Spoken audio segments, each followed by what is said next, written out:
Ready to go? Hello, everyone. I'm Joe Zender with the Bureau of Planning and Sustainability. You should be able to see the first slide of a PowerPoint or of a presentation that Tony Lamb, a planner at BPS, and I are going to do today. And when I'm sharing my screen, I can't see the chat, so maybe Tony's tracking the chat, but he's going to be talking over half the time anyway today. So, but thank you for the invitation. What we're going to be talking about is a report that the Bureau published in 2019. It was written by Jenna Hughes, a planner at BPS at the time. And it's a report on some research that Jenna did that tells the story of how real estate planning and zoning practices contributed to racial segregation and displacement of Black households and communities in Portland. It tells how the actions and policies of the city and the private sector and others resulted in racial inequities that continue today. And it's important to know in the context of us telling this story that it's already a federal requirement that cities go beyond simply not discriminating to address these inequities and historical segregation. So the way Tony and I are going to go through the history today is chronologically. Racial segregation has impacted every aspect of Black experience since the earliest days of Oregon. From the start, the options that Black households had to where they could live and work were largely dictated by the desires of Portland's white majority. So it'd be no surprise that planning and zoning eventually were used in this way too. So today, Tony and I will present the story starting from the early 20th century through our recently adopted new comprehensive plan. And it's a story of explicitly racist act and deep-rooted institutional racism, the outcomes and pain of which is experienced by the Black community still today. And as we do the presentation, there's also racist language that we're going to be used because we're quoting it from historic documents. The language will be read as it was originally written, but the language is no longer in use by the city of Portland. So with that, I'm going to turn it over to Tony. Thanks. Thank you, Joe. So next slide. First, let me remind everyone what we mean by zoning. So zoning is a tool that cities use to guide how land is developed.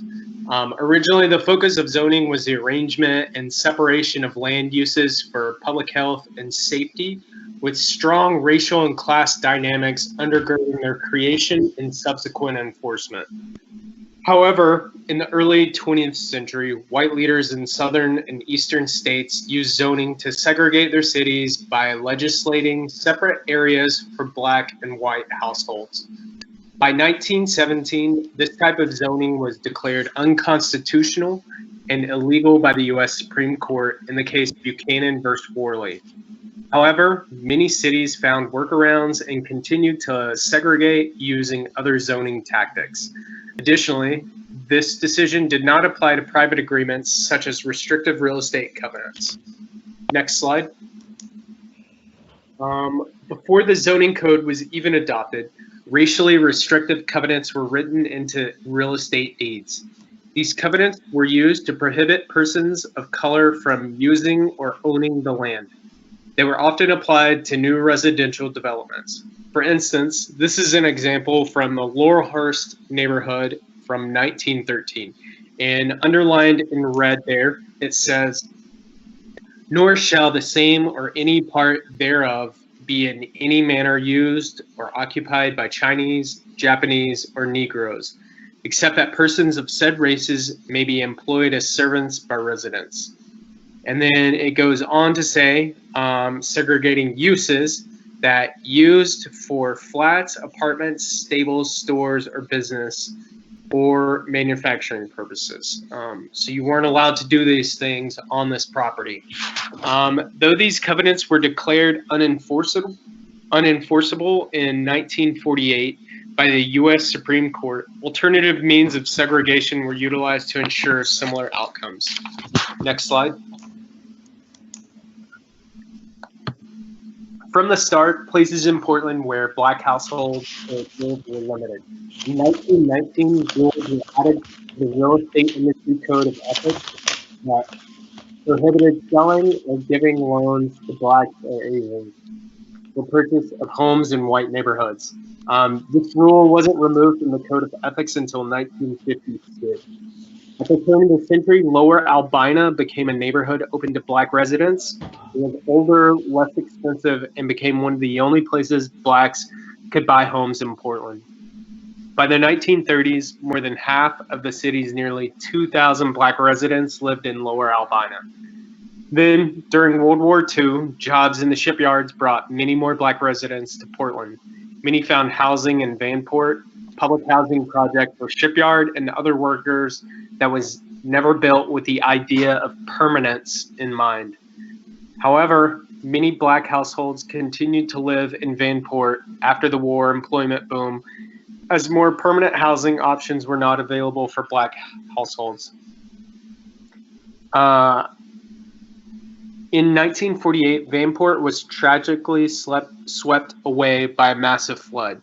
It's important to remember this tragedy was not simply due to an unforeseen natural disaster, but it was also the result of explicit and intentional decisions to build and keep poor quality temporary housing for black workers and their families in a flood hazard zone. As a result of the flood, those black households that could relocated to Albina, which was their only choice in Portland, while white residents moved out. By the end of the 1950s, there were 23,000 fewer white residents and 7,000 more black residents in Albina than there had been at the beginning of the decade. Next slide.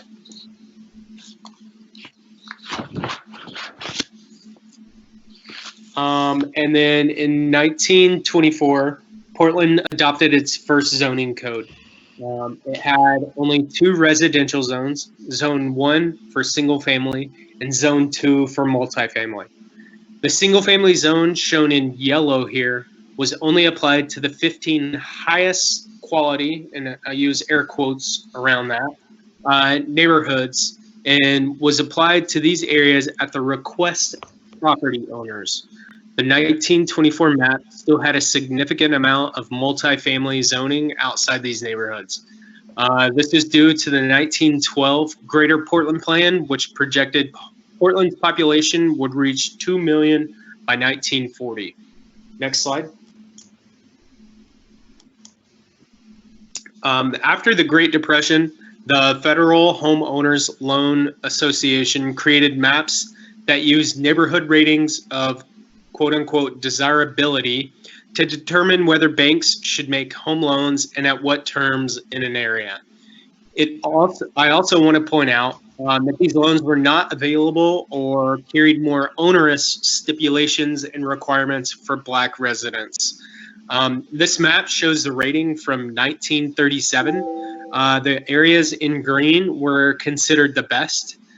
Blue were still desirable, yellow was definitely declining, and red was considered hazardous. In even areas where the housing was in good shape, they were redlined if the percentage of people of color was high. Typically, redlined areas were the city's most diverse areas. And so this map also shows that the original single-family zones from 1920s are rated green and blue. Next slide. So here are a couple copies of the original assessor's notes that make the racial and land use bias of the system very clear. Lower Albina, which was redlined and given a grade of D- on the top, states underlined in red, zoned multifamily, residential, and business. This area constitutes Portland's quote-unquote melting pot and is the nearest approach to a slum district in the city. 3/4 of the Negro population of the city reside here, and in addition, there are some 300 Orientals, 1,000 Southern Europeans, and Russians. And so then contrasting that with the bottom assessor's note from King's Height, which was green lined and given an A+. Underlined in red there, it says, deed restrictions expired, but is zoned single family residential, which with terrain and price levels is believed to be ample protection. So you see in contrast there that we're distinguishing based on zoning for single family versus multifamily, and then by race, as we see in the first one, and then also using some language to maintain the single family residential by terrain and price level. Next slide. So this is Robert Moses, a famous and powerful New York-based planning and development consultant. He was brought to Portland in the 1940s to draft the Portland Improvement Plan. Robert proposed modernizing Portland with freeways and increasing single-family residential zoning. He concludes his report by saying that only a very small percentage of the area of the city should be set apart from multiple dwellings, which is rather reflecting of the thinking at the time. This approach continued into the 1959 zoning code, which significantly increased the amount of city limited to single-family development. And with that, I'll turn it over to Joe. Okay, thanks, Tony. So we're moving into the 50s and 60s now, or the 60s and 70s. And the focus during this period, the focus of urban development programs shifted to address civil rights, housing discrimination, and community engagement. And this slide lists some of the milestone pieces of legislation that went along with that shift. This is the period when the Albina Community Plan was created. The Albina community participated in the federal Model City program, which was a new model, a new type of community development approach that required significant grassroots engagement. And that opportunity attracted the involvement of Black residents, leaders, and organizations to make the Albina Plan. And many of these continue to be advocating for Albina today, and as well as for Portland Blacks communities. This was also the period when the state of Oregon created its land use system, and that required all cities to have a comprehensive growth management plan. So the next sort of step, bridging from that zoning map that Tony described to our new plan, was set in motion by the state land use law. But before the city of Portland started working on a new comprehensive plan, Portland planners drafted something they called a population strategy. And that focused on how to address the great concern of this time, which was disinvestment and white flight. Leaders at that time made it their priority to retain and attract employed, middle-class, educated people with children as a way to reverse what they perceived as white flight. The actions focused on protecting housing and neighborhood character so that it would be and continue to be attractive to this kind of household. That approach stayed the case into the development of our first city comprehensive plan in 1980. City leaders were still concerned about disinvestment and what they saw as the negative impacts of infill development. And so as a result, the plan continued to use single-family zoning as a strategy, not just to house people, but also to protect what they called community stability and of property values. So for example, the map that we're looking at in this slide shows circled in blue large areas that were zoned in the zoning of that time for multifamily development. And this is all between Southeast Division and Burnside, and you can see Ladd's Addition down in the corner. However, this also was a policy when the city first, and in the 1980s comprehensive plan, these blue circled areas were all rezoned down to be single family. This was also the policy when this was also the time when the city first started to explicitly embrace the idea of being a walkable urban environment and embracing density instead of trying to compete with the suburbs.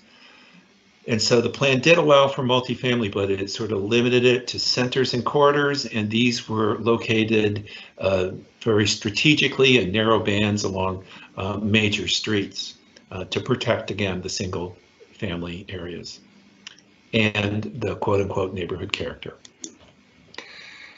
After the 1980s plan, in the 90s came this period where the main focus was on community planning. And here, the work was driven by the adoption of the Metro 2040 plan, which called for across the region greater densities.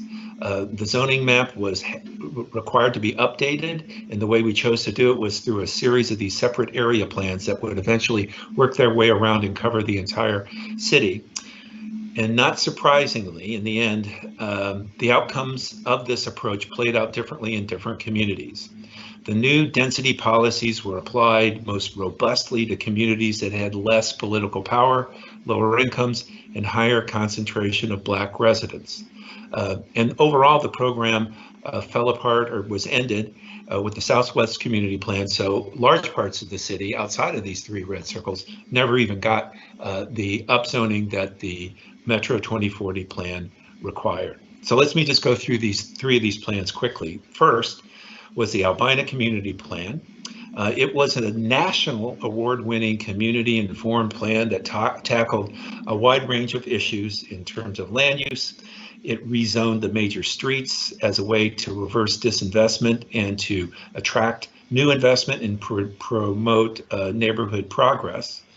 The streets of Vancouver and Williams and Mississippi and Interstate all got their higher density zoning in the 90s with this plan, even though we've only seen the full utilization and development of that density up until lately.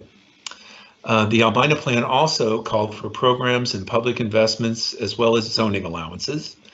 However, in the end, the zoning was put in place and the actions to protect households from displacement were underfunded and inadequate. In part, this is from the collapse of federal fundings for city in this period, reductions in local resources due to Oregon tax revolt in the 90s, but also a pattern of decisions that had to be associated with institutional racism.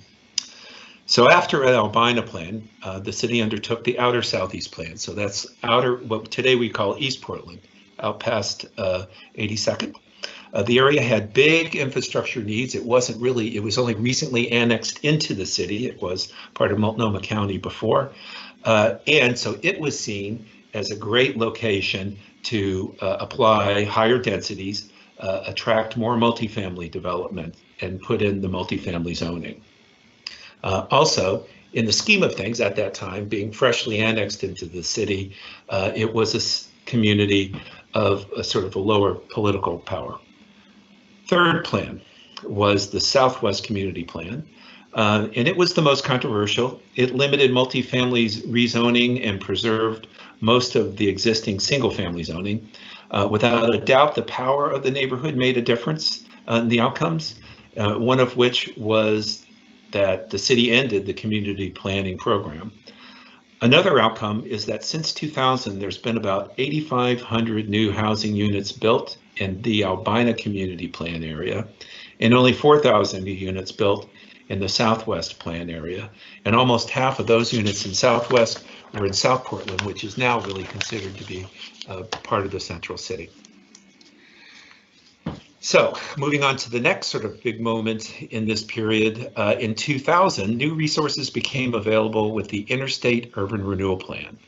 Now, reports at the time showed that the community saw this both as an opportunity and a threat, and it overlapped significantly with the area that was originally covered by the Albina Plan. And so some saw the resources that come with urban renewal as a chance to implement the Albina Plan. But the primary reason that urban renewal area was created didn't come from the community to implement that plan. It was motivated by the repeated failure to gain voter support for light rail funding. And in the end, when urban renewal was implemented, funding for the yellow line took precedence over funding for neighborhood priorities. Specifically, an example is the housing strategy that was based on the Albina Plan. It forecast the need for 2,000 units of affordable housing in the area, but even with the urban renewal funding, the city's only been able to deliver 600 of those units to date. And also from 1990 to 2016, about 10,000 Black residents were displaced from the neighborhood. Clearly, in this particular instance, the city has failed to meet its anti-displacement goals. The next period of sort of our work in planning is characterized by big vision plans. Starting in the 2000s, Vision PDX under Mayor Potter was a grassroots effort to engage community members, particularly underrepresented groups, in sort of defining a shared vision of Portland. This was followed up under the Adams administration by the Portland Plan, and it established its big successes are that it established racial equity as a citywide priority, and that was really brought to the plan by the community that was guiding the planning process. And it added a focus on evaluating who benefits and who bears the cost of impacts of our decisions and investments. It built that policy into our system. Next, we finally got around to updating our comprehensive plan, and this is in about 2016. And the focus here pulled in the Portland Plan focus on racial equity and improving those outcomes. An important example of how it does that in the comp plan is the suite of equitable development and housing policies that were included in it. It is important because these policies are not just important because what they're trying to do, but also because they're only in the plan because of the leadership of the advocacy of the Anti-Displacement PDX, which was a broad coalition of community groups. This is an example of changes that come from including Portland residents who are at greatest risks of displacement in making the planning and development decisions. So after the adoption of the comprehensive plan, we've been busy trying to implement that plan. And this slide shows a list of the kinds of actions that have been underway around and as part of implementing that plan. Much of this has been in response to the housing emergency. So you can see a good deal of housing and renter protection actions on here. We've also been tackling how land use and infrastructure investments affect communities of color equitably, including addressing past harms. Tony?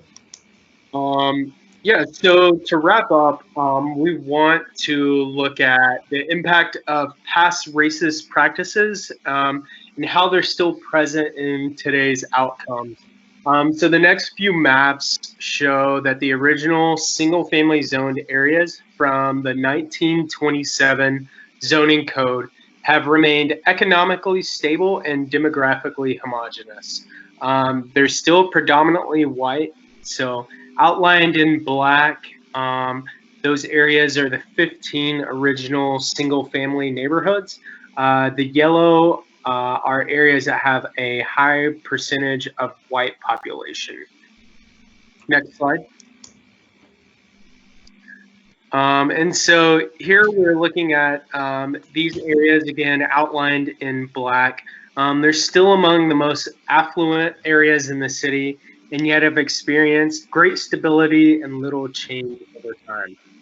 So looking at the map here, the darker the shading, the higher the median family income is for that area. So that darkest purple, 54.7 to 81.2% of the population has a median family income at 140% or greater. Yeah, next slide, Joe. And though they have the lowest number of households at risk of losing housing due to economic pressures.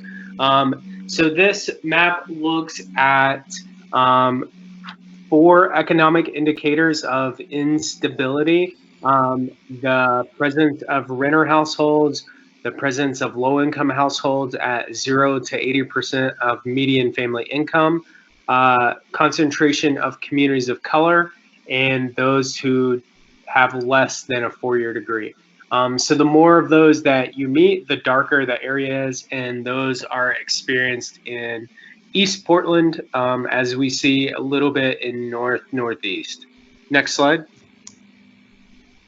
And so in areas of stability and exclusion, where the city has white households have benefited more. As home values have grown, white homeowners have disproportionately benefited from the wealth created from the federal home mortgage tax deduction. For generations, the mortgage interest deduction has publicly subsidized expensive homes owned by the highest income earners who pass this wealth on to the next generation. So looking at the map, the darker the area, the higher in 2016, the average mortgage interest deduction was. Next slide.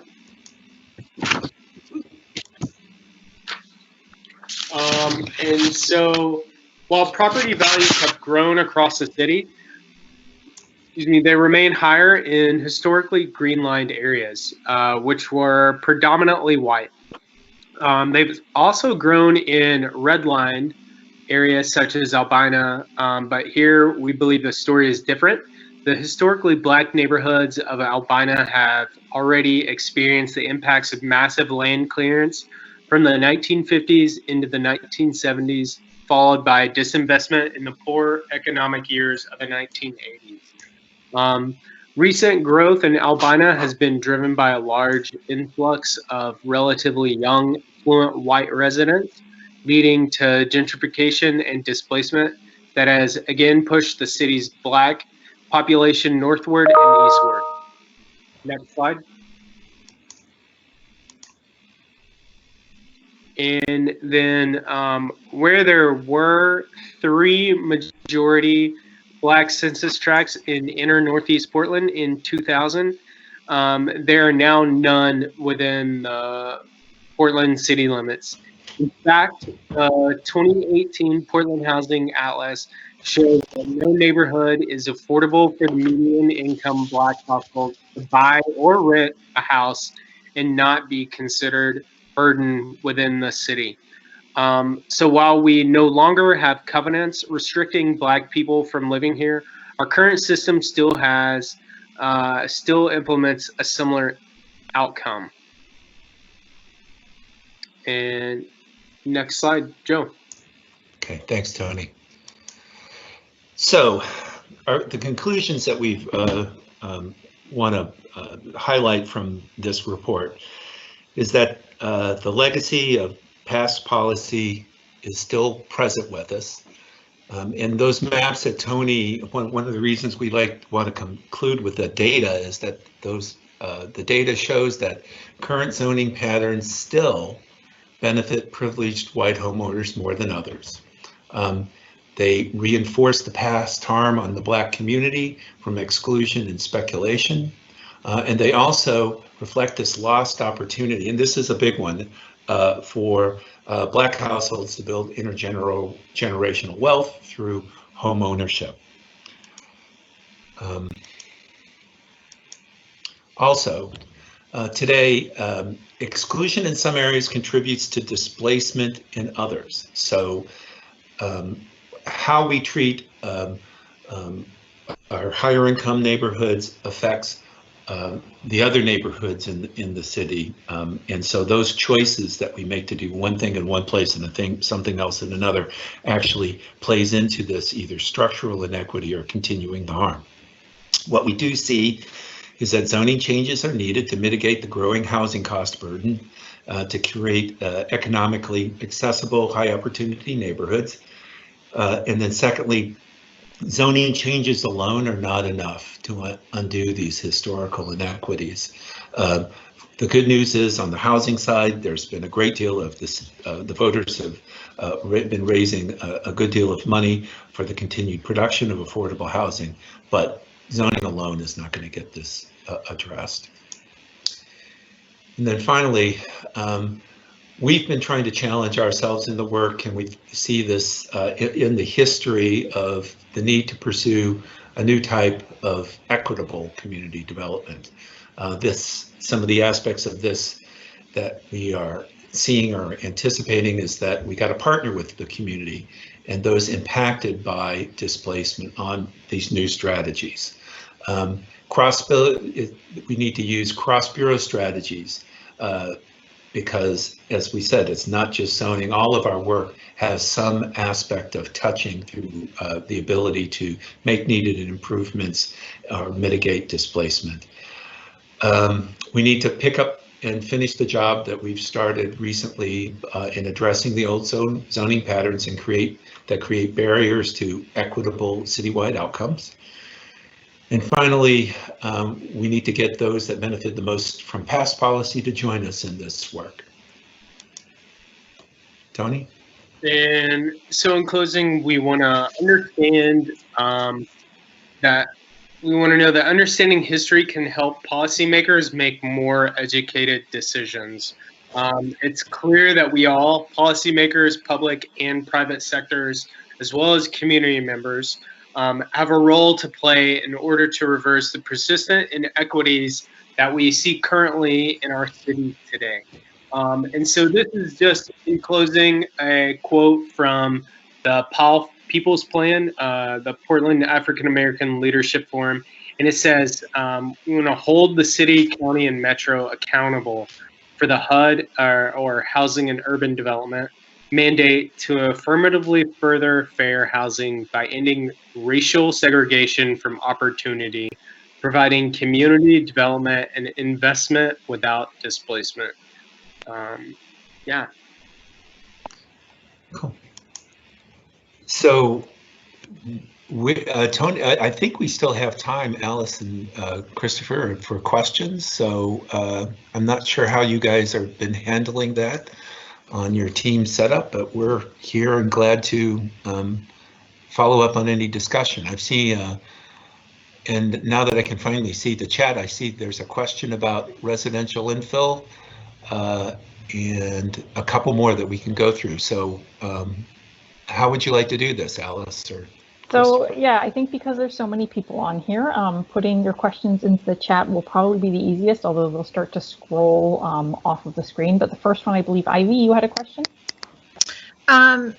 Yeah, this is about the residential infill, and I didn't really track it very well, so I know it's probably changed a lot since the discussion started, but I stopped tracking it because I got so frustrated because it seemed like a lot of people not wanting their neighborhoods to change. And but what strikes me is some of the maps that you showed with the single family zoning. It feels to me, and I don't have any facts to back this up, but it feels to me like people, maybe neighborhoods that are opposed to residential infill, maybe are some of those original single family neighborhoods, or maybe even the green lined neighborhoods. And I guess my question is that true or not? And also, in talking about RIP, in whatever state it is, I don't know, but did you talk about the history of these neighborhoods in those conversations? I'll leave it at that. Okay. Yeah, I'll do this one. Residential infill is actually going to City Council tomorrow. It's got 2 more steps in the legislative process till it's adopted. And it's not a coincidence that the thing that we're focusing on there, although it significantly overlaps with the green lined neighborhoods, and that the multifamily kind of corridors often overlap with those that didn't have that advantage. The red line neighborhoods are something in that spectrum. So that wasn't the reason we started the residential infill project. The project was started so that we could find a way to use zoning to make wasteful sort of willy-nilly demolitions to build McMansions not happen. and to increase the options for the type of housing and maybe less expensive housing we can get out of some of our best located land, which happens to be in these inner neighborhoods that long ago we decided to put zoning around to protect their neighborhood character. So when we took a look at these layers about when Jenna and that team concluded this research, it was actually, they undertook this in part to provide some more background for the residential infill project, and we can absolutely see what you saw in the presentation, Ivy, that those patterns are consistent. Residential infill is not going to solve that and change the character of those neighborhoods. At best, it's a gentle way to start to increase options and choices, but it's a step in that direction.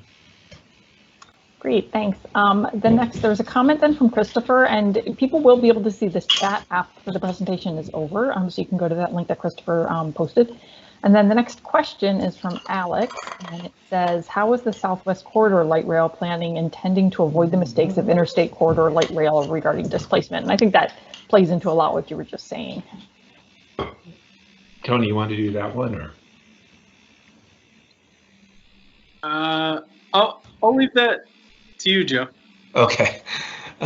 So Southwest Corridor is a really interesting story because as I think as the person who asked the question points out, we intended with every one of these light rail lines that we've built to have that generation, to the extent that that generation who built those lines was aware and sort of focused on it, to not have the results turn out to be displacement of the people who already lived in the places where we were building the line.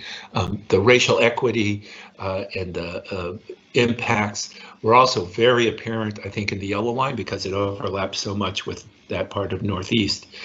But we always so far we've come up short on our ability to really deliver both the benefits of a new transit line to creating housing into households who are most transit dependent and possibly more lower income or people of color. So with Southwest, we've made this explicit sort of tie to have an accompanying equitable development strategy. And as we get to the tough bits at the end about deciding whether or not there's a project there or not, because of just the expense of it as a transit project, that struggle that we talked about and saw in the interstate, where the need to build the transit ate up more of the funding that was also needed to protect households and to make it turn out more equitably in terms of the mix of households that live in a place. So that story is not concluded. The plan and the way we've done it and the leadership that the community has made in that process, not just with the city, but with Metro and now with the Housing Bureau and Prosper, is going to make all the difference. And still it's going to come down to a tough fight at the end about how to pay for the whole thing. So the next question is asking specifically about the strategies for investment without displacement.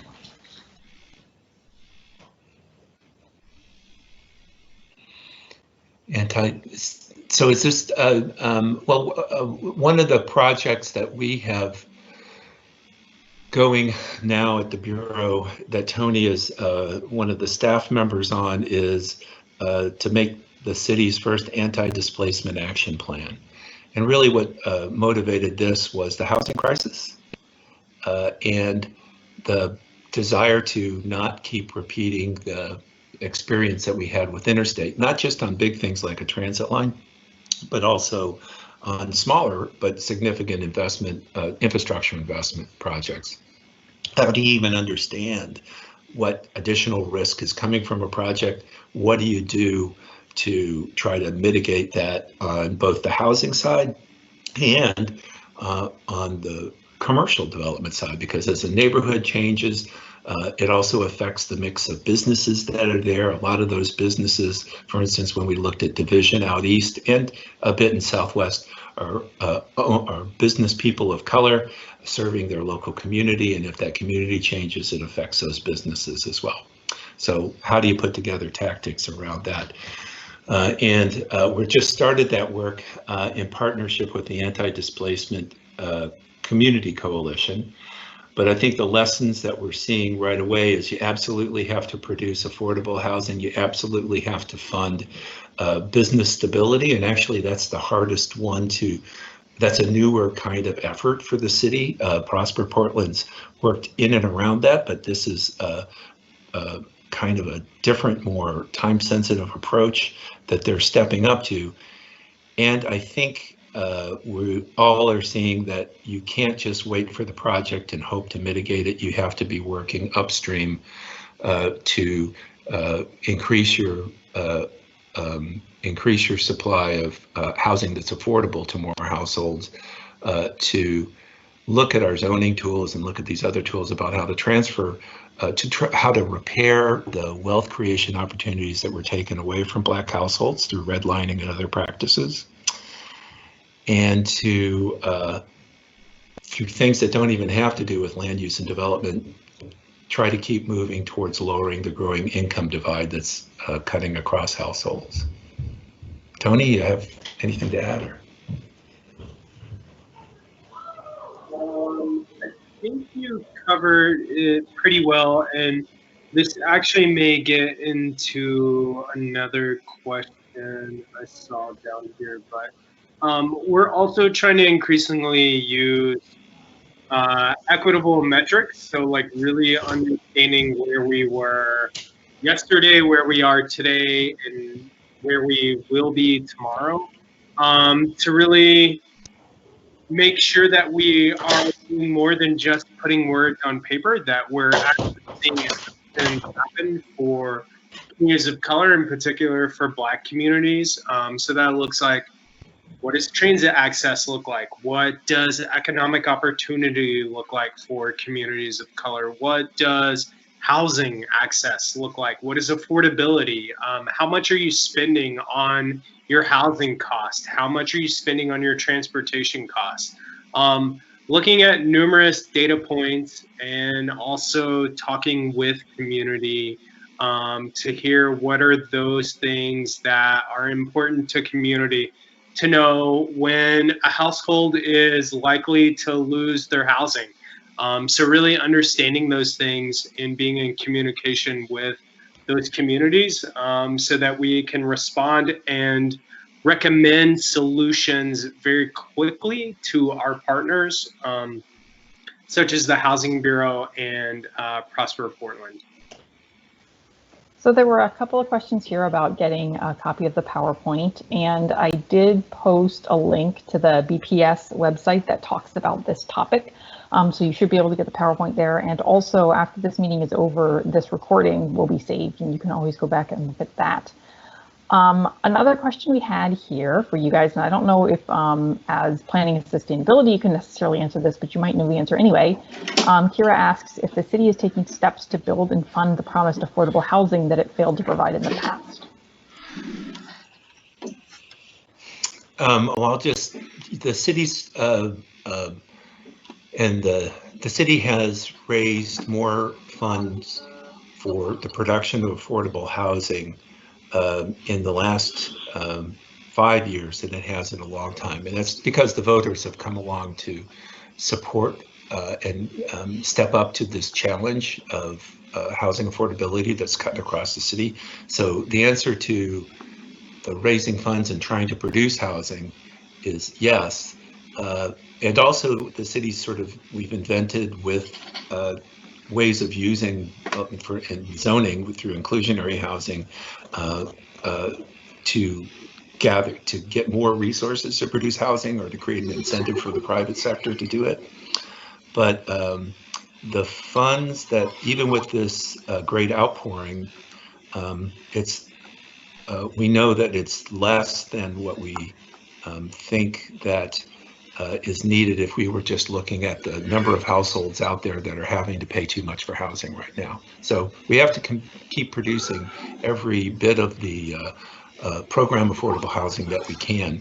The decisions about where it goes, in Northeast, there's been a good deal of work about trying to link the expenditure of housing dollars to the place where we most clearly saw the direct racist impacts of these development and planning decisions of the past.